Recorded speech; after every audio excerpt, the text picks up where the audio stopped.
Welcome back to Time with Steel Garage. We've got less than 80 days till Sick Smokies. The whole rear subframe's got to come out of this car. There's a big hole in the floor. Horn doesn't work. Headlights don't work. For those of you who don't do public math like me, that's less than 2.5 months. And I really hate being one of those channels like, man, are we gonna make it? But man, are we gonna make it? I got a lot of work to do and a short time to get there. So let's get to work. I'm Jimmy and this is Time with Steel Garage. It's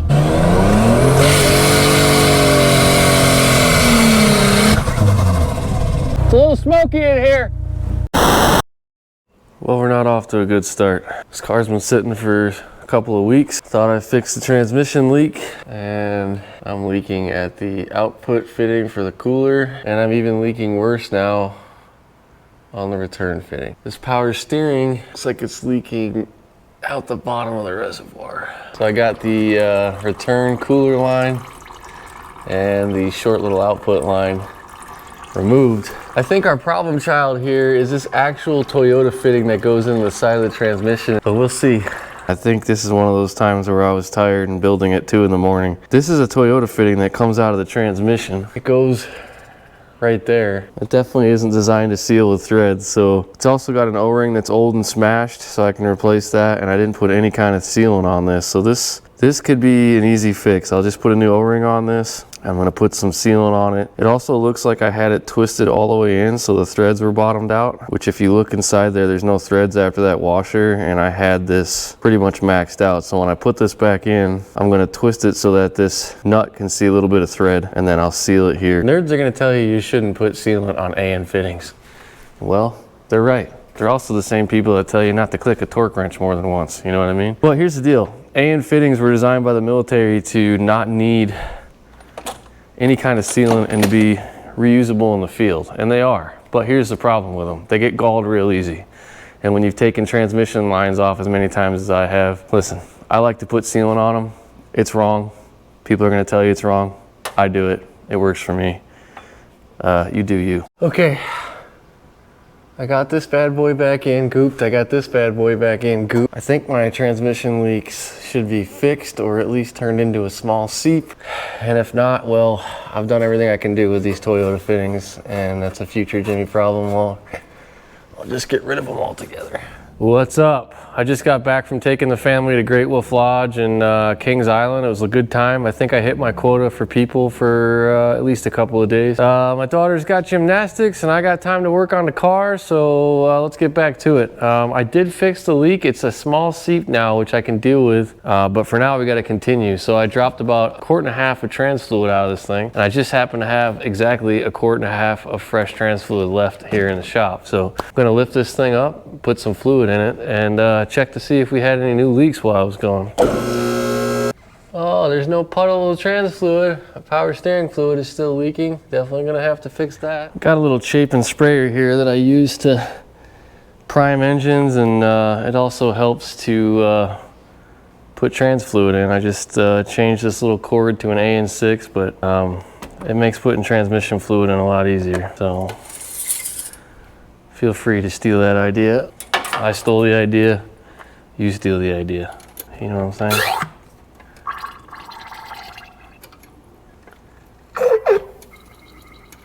It's that simple.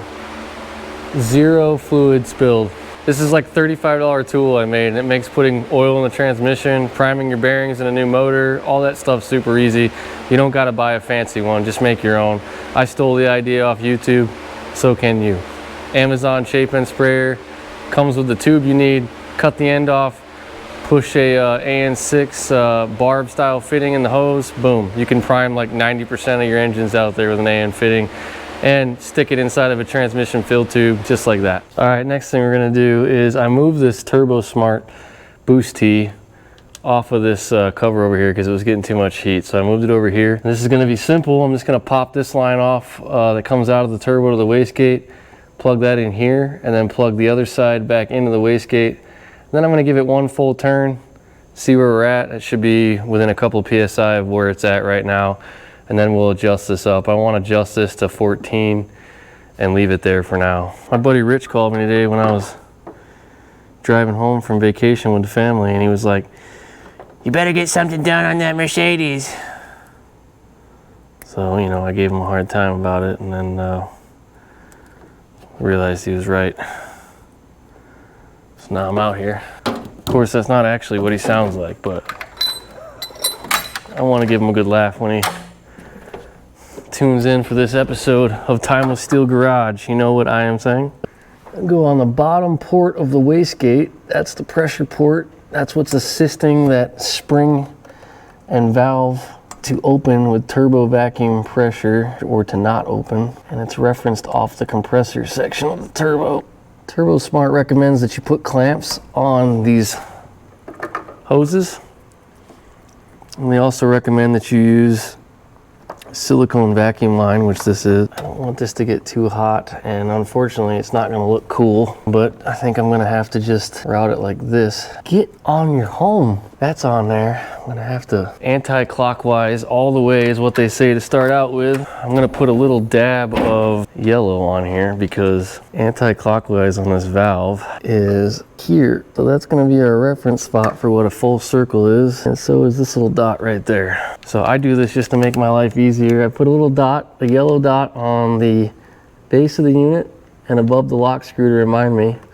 So when I go all the way around, I know it's a full turn. And what I'm gonna do right now is just go one full turn towards more boost and see what that gives me. It just depends on your turbo and your setup, but we're gonna go one full turn here.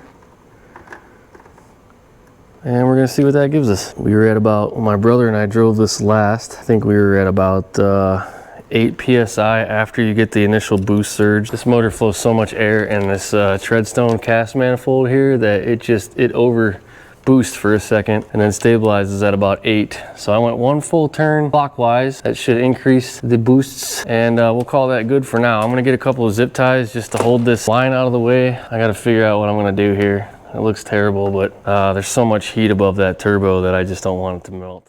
All right, I've been putting this part off long enough. It is time to weld up this transmission tunnel. And one thing I have learned from working on this is I need to take this out just a little bit and take a little bit more out of the floor here to make a little bit more room for wrenches. This has got a little bit of a compound curve to it, so it'll be a little tricky here. I'm gonna have to take my time, cut a little bit at a time. It curves out, then it goes in, then it curves out again. This is like a 60-degree angle. This will be an easy cut. I think what I'm gonna do is first make a couple of lines of where I wanna cut and clearance this a little bit more. I need to be able to get a wrench here. This will have enough room to pop off, but I think I'm gonna have to cut maybe another 1/2 inch. I just need to make the lines straight. Because I got this prefabricated tunnel here, and there's way more sheet metal here than I need. All right, this is what I've come up with. You can see a line right here that's level. I'm gonna take that out. It's about another inch on the back here, down to nothing right here, just to straighten that cut. Give me a little bit more room to work with here for shifter adjustments. And then we're gonna take about an inch out here, all the way out, which will give me room for wrenches on these fittings and stuff. Is it gonna encroach into the floor space? Yes, obviously, but we're building this car to work on the side of the road. And I'm gonna have to use some cardboard to kind of get these angles right, I think, but that's all I have to say about that.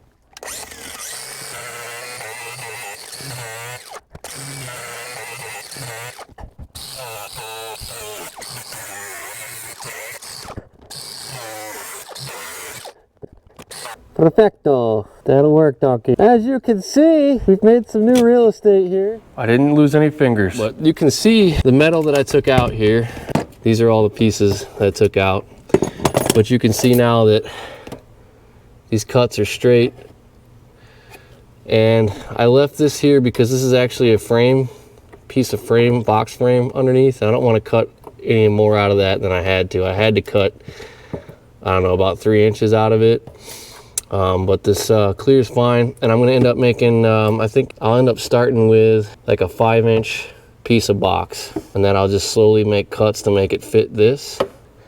But what I'm going to do is just hold that up and take a marker, go like that, and that'll give me a rough shape for this kind of complex tunnel here, and that'll give me a starting point. You know what I am saying? At least get a rough cut.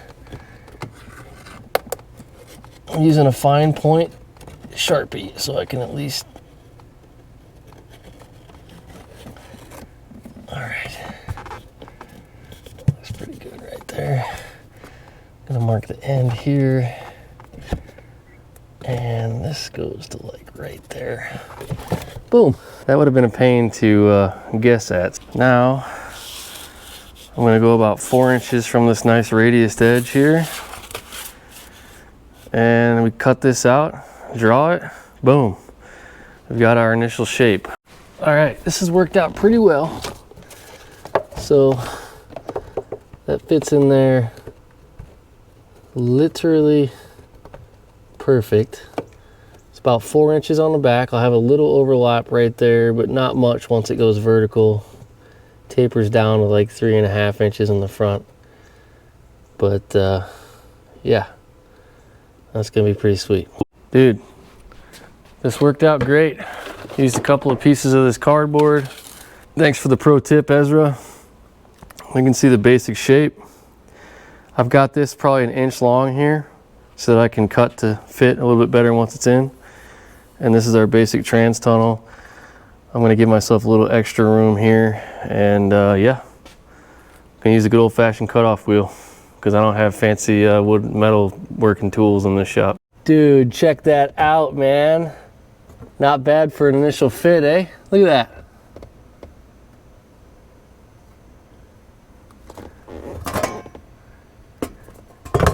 All right, time to do some transmission tuning. I'm gonna call up HGM. First thing I'm gonna do is try to connect, go ECU main. Got an iPad here with the HGM CompuShift Sport app on it. Connect to my transmission, pair. Just gonna make sure it saved all my stuff. It looks like it did. Okay, perfect. All right, so I'm gonna call up HGM here.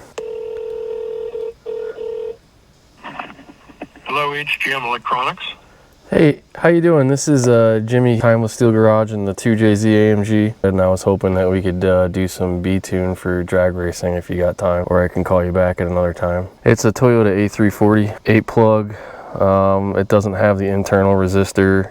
The A-tune you sent me for, it's great. I don't have anything. I adjusted the vehicle parameters and it drives awesome. I just need to set up a B-tune for wide open throttle, hard shifting drag racing. Okay, shift speed set up, all right. Shift speed A is at 16%, and right now I have a 307 rear gear, and that first gear of the Toyota Trans is like a 243 or something like that. Yeah, it does.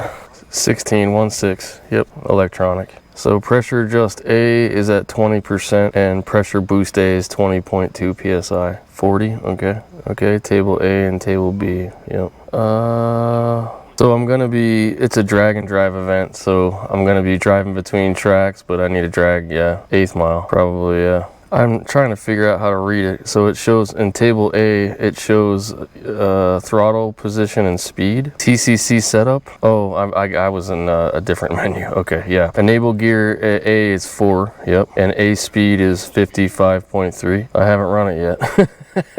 So yeah, I'm expecting, sorry, go ahead. Expecting in a 1/4 mile, probably in the 11s, so 1/8 mile, you know, I don't know, 8s. Yeah, I don't know if it's better to have it lock up or not. I really don't, but I'll have to mess with it. Yeah, I don't, it's a stock one right now. I'm kind of waiting until this thing doesn't hang on anymore, and then I'm gonna upgrade it.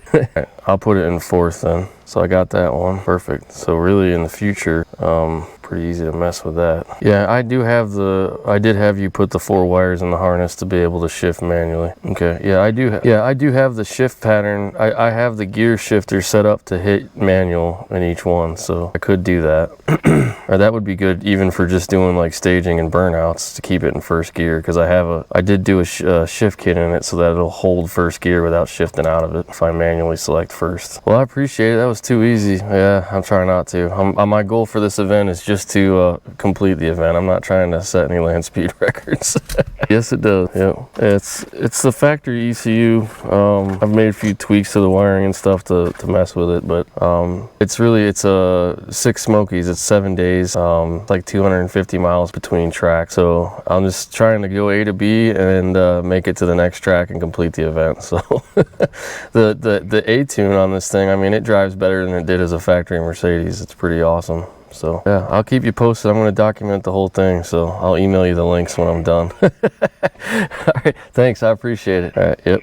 I'm not often surprised by customer service these days, but and I'm not endorsed by HGM, they're not a partner of mine, but I just gotta say, this product, I bought it, it's American made, it's made by real people in California, and I took a gamble on it, and I'm blown away, honestly. And what I'm more blown away by is, one, the product worked better than I probably expected it would work, which is a surprise nowadays. And two, it's so hard to get customer service anymore. The customer service at HGM is unreal. I mean, he helped me pick the right ECU for what I'm trying to do. He helped me make sure I got the wiring harness right. You know, they make everything easy. Like, you just answer some basic questions, they build the harness for you. It's plug and play. My brother and I installed it in an afternoon, really. And but how many companies left do you call and you get the actual guy who's the expert at the company? And I mean, he just helped me tune the transmission over the phone for free. So phenomenal company. This is an HGM CompuShift Sport is what I'm running. And not only am I impressed with the product and the customer service, but after talking to him, I have a thorough understanding of how to tune this thing. And when I'm at the track, it's literally, I can use my phone, which is connected to it, or I can use my iPad here that I downloaded. And everything I need to do to this transmission is right here. If I want to make it to I can shift manually, I can shift manually. If I want to paddle shift it, I can do that. If I want it to drive itself, I can do that. I mean, it's unreal what this thing can do. It's really quite impressive. And I mean, just look at that. It's amazing. It's so easy that what they've been able to do is make it so that a yum like me can actually do stuff with an automatic transmission. And just so you guys know, I'm a stick guy. I always do 5 speeds, 6 speeds, whatever. I've never done a car where I'm trying to go fast with an automatic, so this is a new realm for me. And man, what I love about this car already is that if I, turn the boost down and leave it in A mode on the transmission, like my brother and I took this to get groceries when he was here. And when I want to turn it up and get nasty with it, turn the boost up, change the tune on the transmission, simple A to B. I even have a fancy little button here that I got from him that says A to B mode, so I can, if I don't want to have to pick up my phone and do it, I can just push this button and it'll put the transmission in B mode and back into A mode. So it's pretty impressive. I'm very excited about it. So anyways, if you didn't know, now you know. And for those of you wondering what I mean, this is it right here. This is the HGM CompuShift Sport. It's got a hard anodized case. It's Bluetooth, and it's strong Bluetooth. Like, it receives this through my glove box, no problem. It's all weatherproof connectors. I've got a gauge pack that I got from them that plugs in hard, so you can actually see everything live action when you're driving. But you don't need this. I like it because it shows exactly what gear I'm in, my line pressure. If the torque converter is locked up, it shows my speed. It flashes a light here if we've got a problem. And for me, having the Mercedes gauges not work anymore, I get my everything I really need to see comes from this gauge pack and these gauges. I have calibrated speedometer on this based off the settings that I put in the computer. It knows the tire size, the gear ratio, so it's infinitely customizable. If I change the slicks, if I change the rear gear, I just update it in my phone app or on my iPad app, and my speed is accurate. So you can see I got the Toyota ECU right here. HGM CompuShift is controlling the transmission. The Toyota ECU doesn't have any control of the transmission in this car. It doesn't see anything about the trans. I have it completely tricked to think that the transmission's in drive. It doesn't know any different. You guys have seen this shifter here that I installed in the past, but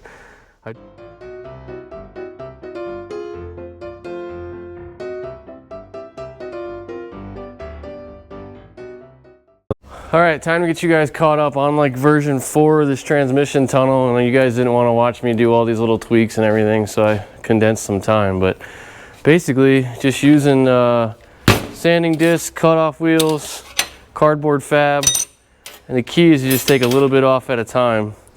But I'm on version 4 of this, and to clean the floor, I just used a wire wheel and one of these carbon type wheels to get all the gook off and a scraper.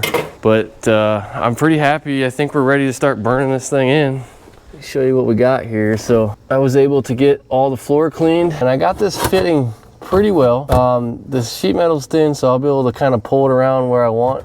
but pretty happy with that. It's gonna end up having just a little bit of overlap underneath on the top and the bottom, and eventually when I have the transmission out of the car, I'll clean that overlap out. But I like this here.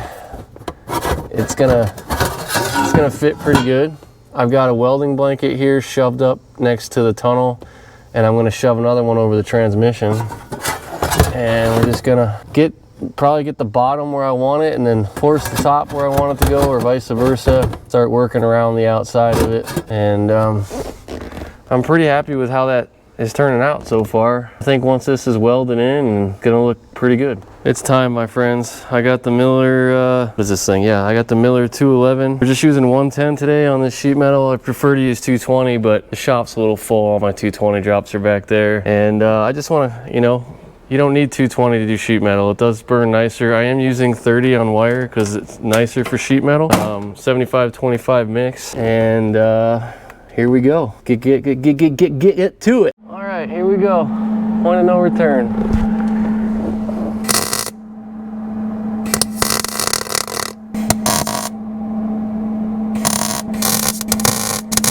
Heck yeah. We're really doing it now, Harry.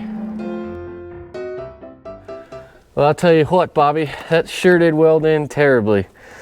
These 80s cars, man, the sheet metal, there's no amount of prep or acetone or clean metal. I just can't clean this metal enough to make it weld clean. It's just full of trash, but it's booger city in here, but nothing that some primer and some seam sealer can't cover up, you know what I'm saying? And the good news is it is strong. Like, you can really feel the structure back in this floor. It's amazing what that little hole did to the rigidity. And putting this in here, it's 18 gauge, it's strong. The problem is too, is this Mercedes metal is coated in this rubber stuff top and bottom, and you know, underneath the car would start on fire. I have welding blankets over the transmission and the center console here because transmission fluid really bad if it catches on fire. So took my time. As you can see, it's just booger city in here. I mean, I tried to do it as clean as possible, and it's as good as I could do. It's welded in, it's strong, it's ugly, but we'll cover it up with some seam sealer. So all it's left to do now is this little piece right here. I'm gonna have to cut a little circle clearance hole for this cable for when I have to, if I ever have to change it, I can pull it through. But this should be pretty easy. Put a piece of cardboard on here. I think I already have the basic shape laid out. Cut out a little piece of cardboard here, and I think that little piece will end up working out pretty well right there, and we'll have a completely covered hole in the floor. All right, I've got our big tunnel I bought off Summit, and I've just put my little template here, and I'm going to cut this out. I'm going to put a fresh cut-off wheel on here. I'm just going to cut it straight there, and then I'm going to put this on the drill press, but this will give us a piece of sheet metal to work with. We got a little piece cut out here for the template. I left a little bit of extra meat. All right, I got my little plate made. Fits in there like super nice, and I got a little notch for the cable. I think it's time to weld that bad boy in, huh? At least I'll be welding mostly good metal to good metal this time. I feel like I redeemed myself on this back cover. Decent welds on the new metal, and you can see when I get back down to the old metal, it's just so dirty, man. But at the end of the day, that's an excuse. Best I could do. I'm happy with it. Like, this is solid box structure, and you can really feel it in the floor. This floor was flexing pretty bad with that hole.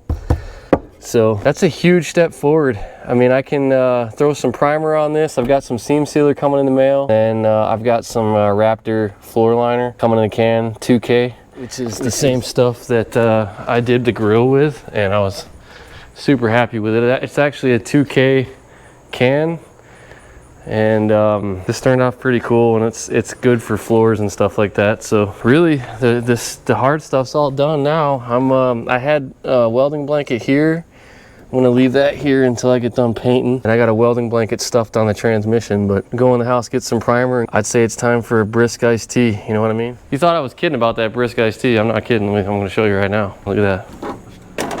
It's brisk, baby. All right, I got some SEM self-etching metal adhesive primer.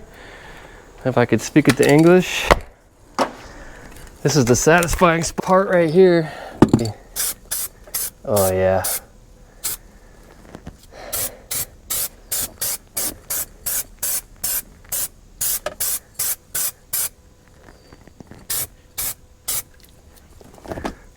shall return. Guys, look at that.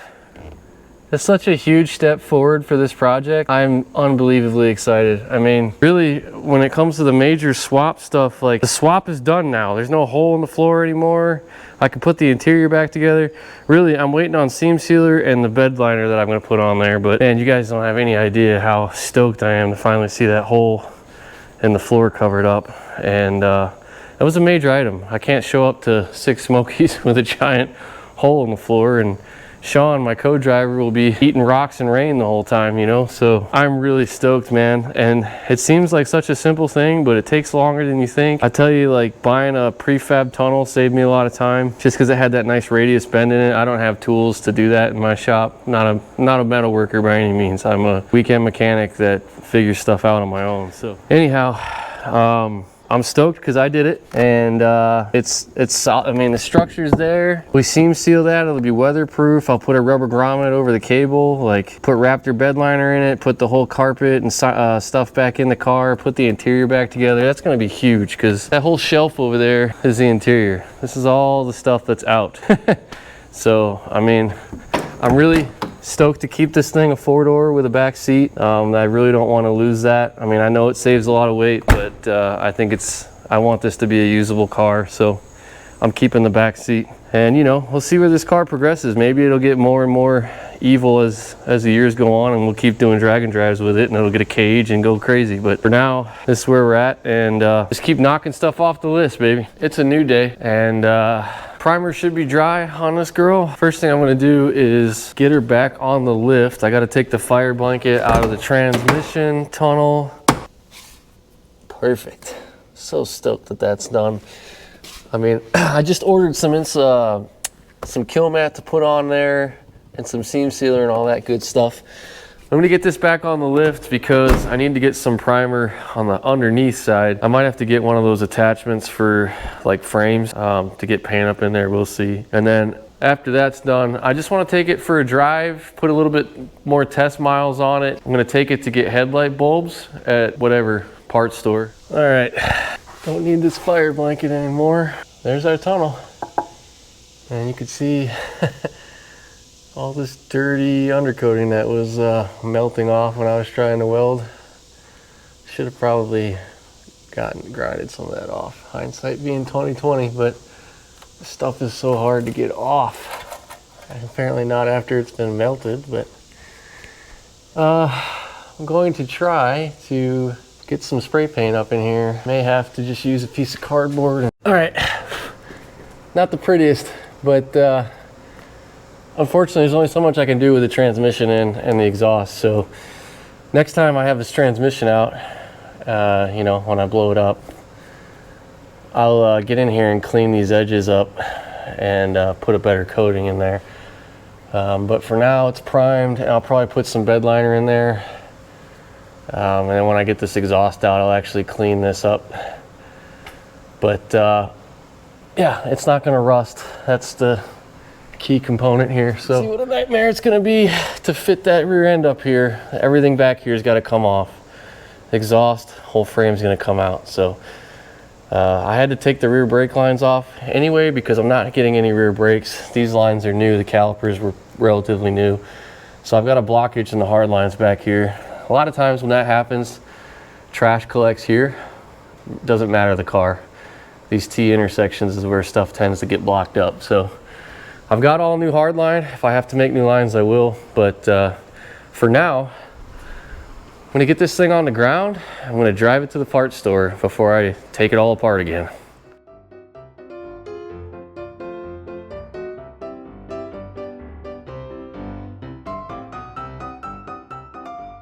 All right, just got back from O'Reilly's. Put about 20 miles on the car, and I just drove it nicely, got into the boost a little bit, and we're hitting right at about 14 PSI right now, which is perfect. And I got plenty of adjustability left in this boost controller. So for test and tune, I'm gonna leave it right there. 14 is safe and it'll work. So other than that, I picked up, oh, you guys will think this is hilarious. Be smart. I stole this from the EcoBoost DeLorean for that drive. Just in case, you know, new projects, you never know. And I picked up some headlight bulbs, and an air freshener, and a quarter ATF. So now I'm gonna hook up these headlights because that's a requirement for Sick Week, right? Or Sick Smokies, any of the Sick events really. And that's an easy thing to knock off the list. So I'm gonna do that. And then I don't think I can put off chopping up this subframe any longer. You know what I'm saying?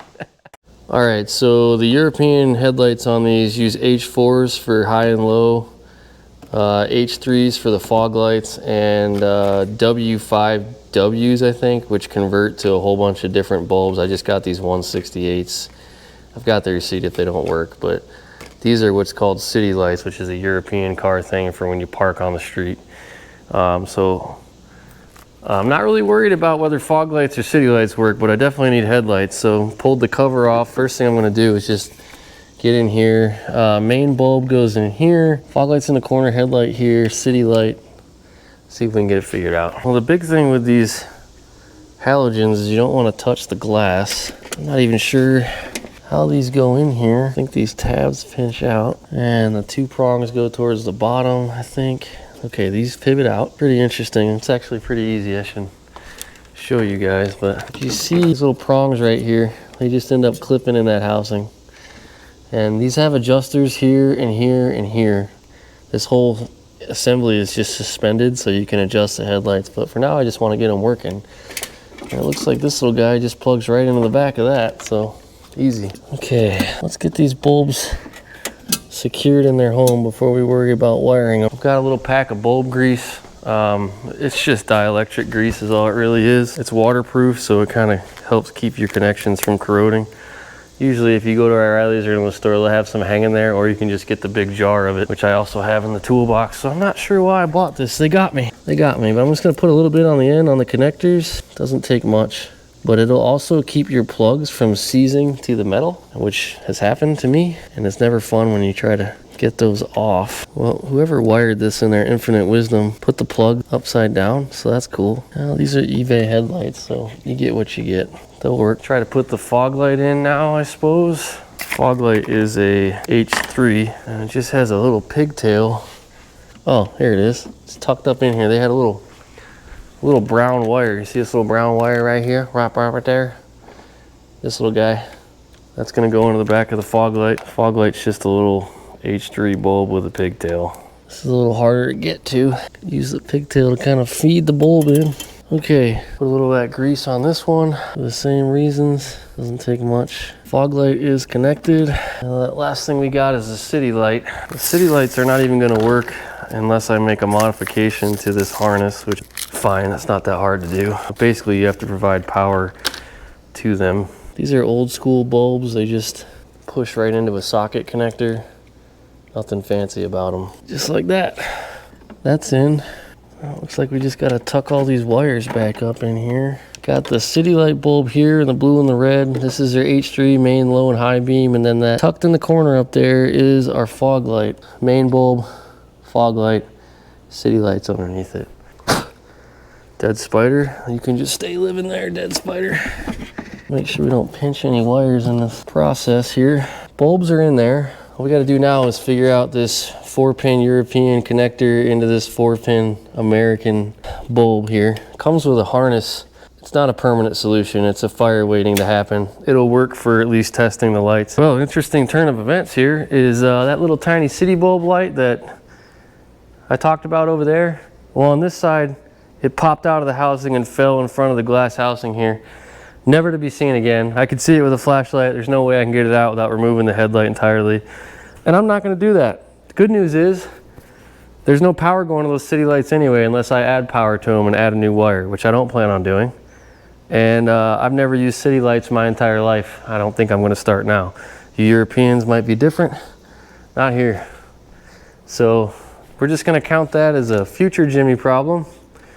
And the next time that I have that headlight out, I will fish out that bulb and we'll go from there. But for now, I'm going to just get this housing put back together and figure out the wiring here. I did figure out that, so if you go to w124performance.com, there is a PDF that talks about wiring. And this is pretty much what it looks like. So if you take your American plug, There's a brown wire going to the number 1 lug. The brown wire to the Euro taillight plugs in there. The, yeah, okay, so the number 1 pin goes to the red wire on the Euro taillight, and number 3 goes to yellow, and the number 4 goes to white. That's according to the wiring diagram that's open source on the internet. Now you can see here, and this would plug in like that, and if you traced them, it would be brown to brown, green to red, yellow to yellow, and white to white. And this is a 6-pin European plug here with a 4-pin American plug, so that's how it works. I don't like this jumper setup, so I'll probably end up hardwiring this, because to me this is a fire waiting to happen. And then I've got the fog light, just factory fog light housing, it's plugged in. So I'm gonna do the same wiring on that side, and then we're gonna find out together if I got it right. I'll go ahead and just kill the lights, turn the power to the car on, and we'll find out. I got this side wired up. I'm gonna go ahead and give the car power. I don't see any smoke, it's a good sign. I'm gonna go ahead and turn the lights off and close the doors so that we get dramatic effect here. All right, it's dark enough in here. I'm gonna turn the headlights on. Are you ready? Headlights. Okay, we have one side, we don't have the other. Did the wire come out?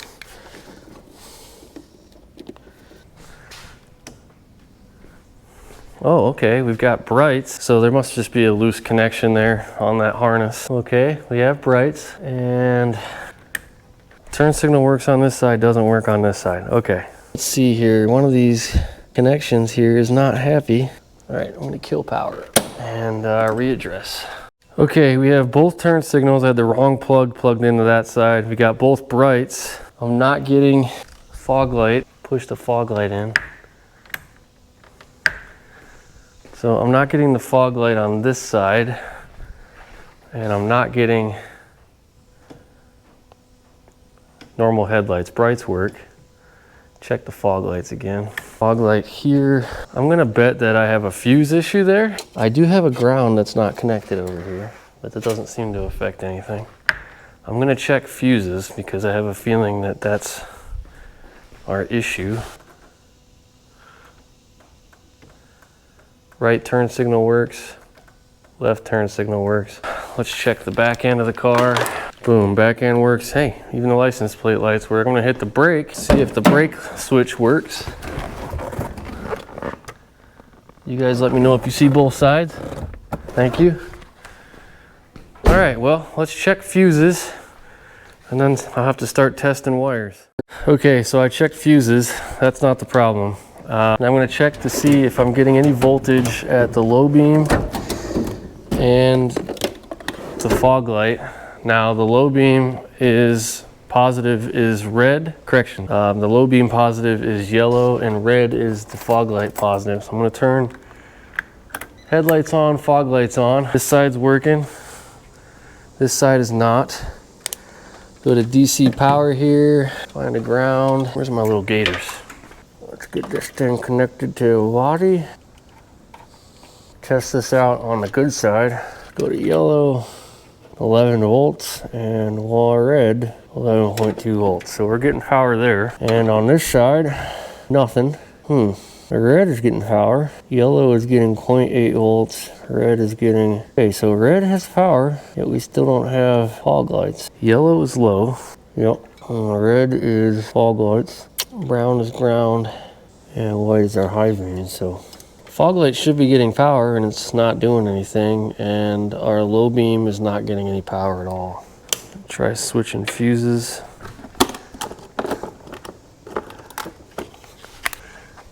Kill power here, so we know that our low beam left is working. Low beam right is not. 13 has a brand new fuse in it.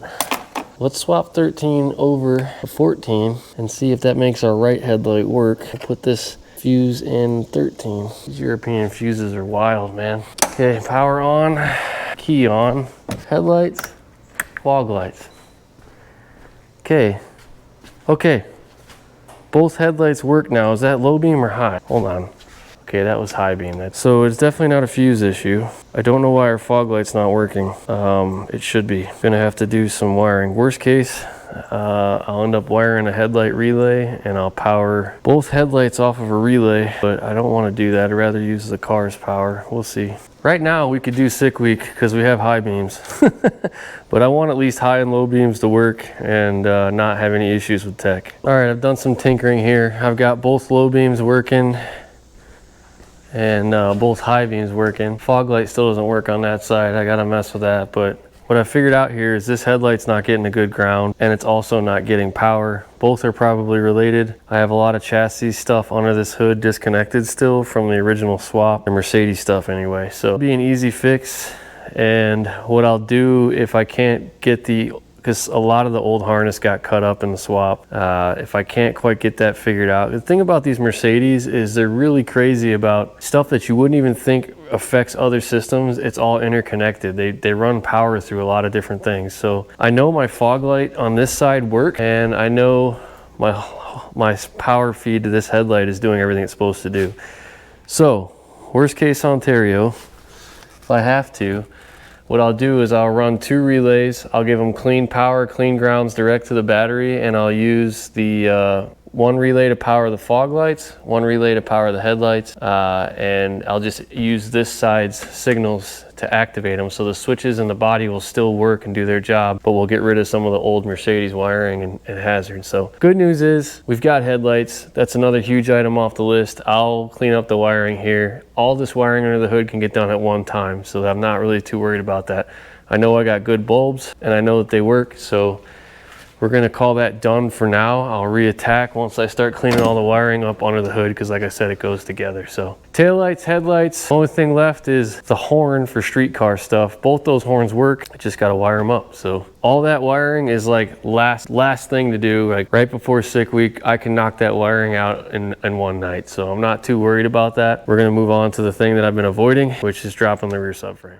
All right, scratch that. So my daughter's kindergarten orientation is tonight. I got 2 hours of work time left. So I'm not gonna start dropping the rear subframe today. I'll wait to do that till tomorrow. But in the meantime, these are AMG rims on this car that are significantly bigger than what it came with. I've already rolled these fenders to the extreme. They're flat inside here, and I bowed them out. I still get rubbing, and with me and Sean and all of our tools and spare parts loaded in this thing, that's gonna be a problem. The easy solution would be coilovers and fix the ride height, but that's not happening, and the car's gotta stay low to keep the look, you know what I mean? So we're gonna fix this the way that AMG did with the DTM race cars. And what they did is they had a special wide body fender, which is basically what I recreated with my fender roller, but then they used about 1/2-inch spacers to kick the fender out to clear the tires. So luckily for us, there's a company called Garagistic that reproduces that DTM Mercedes AMG race kit, and they make it out of Deraline. So I'll show you what it is. Comes with 6, I mean, you can think of them like mini skateboard wheels. They're made out of Deraline, and you know, one's like a 1/4 inch, and then the other 2 are like a 1/2 inch, and 3 per side. Comes with the hardware and everything. Basically what we gotta do is we gotta loosen the front bumper. I might be able to keep it on, might have to take it off. This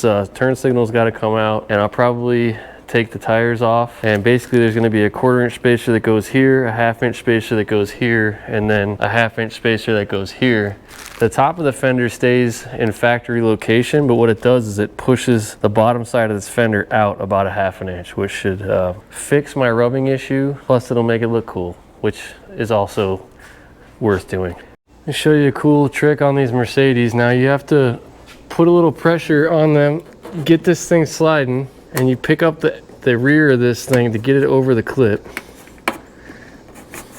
and this thing slides right off.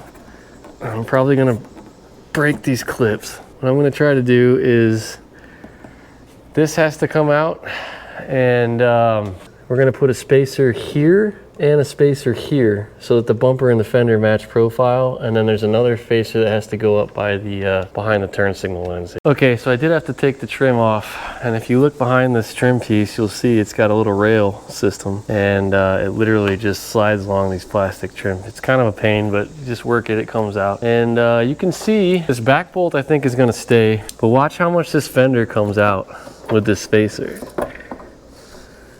That's pretty significant. If you can see right there how far out it is. That pulls the bottom.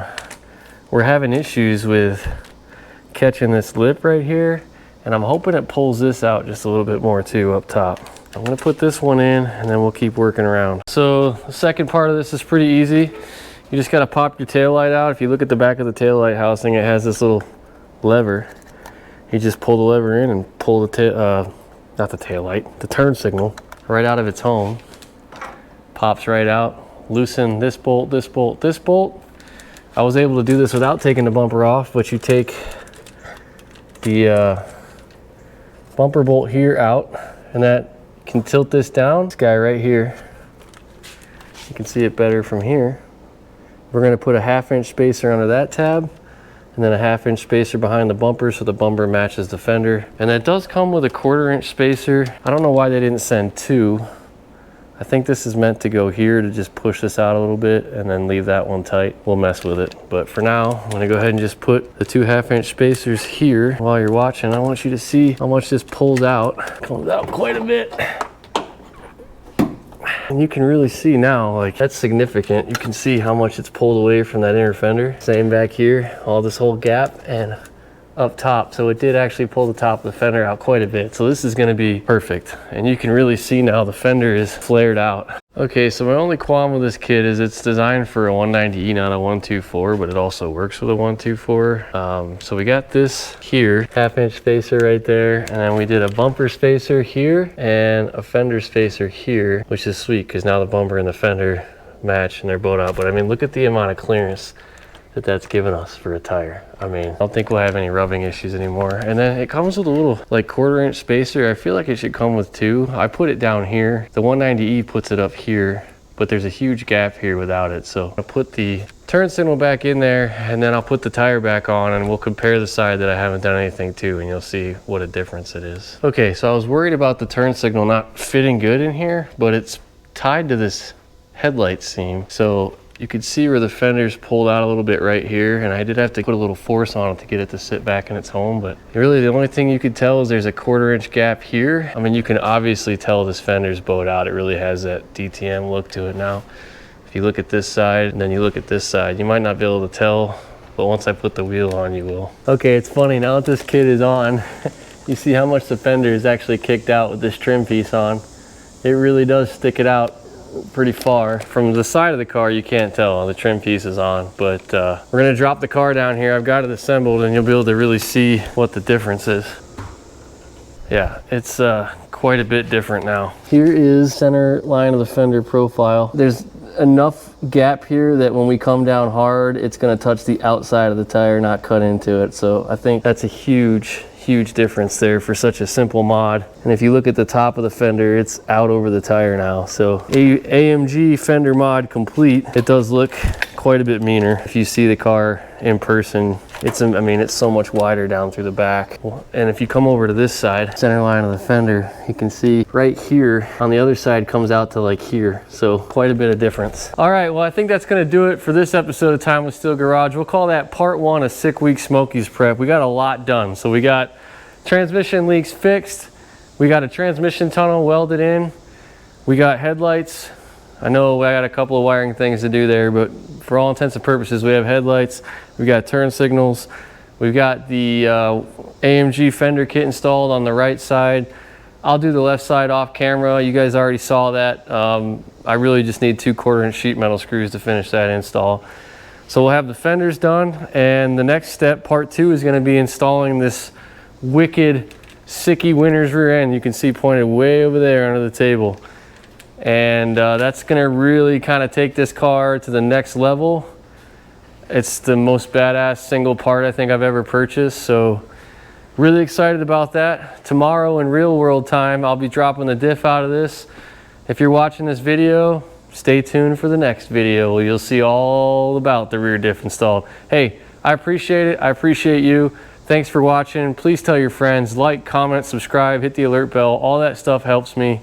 I'm the only guy here. I do the camera work, I do the wrenching work, I do the parts buying, I do everything. So I really appreciate your support, and we'll see you next time on Time with Steel Garage.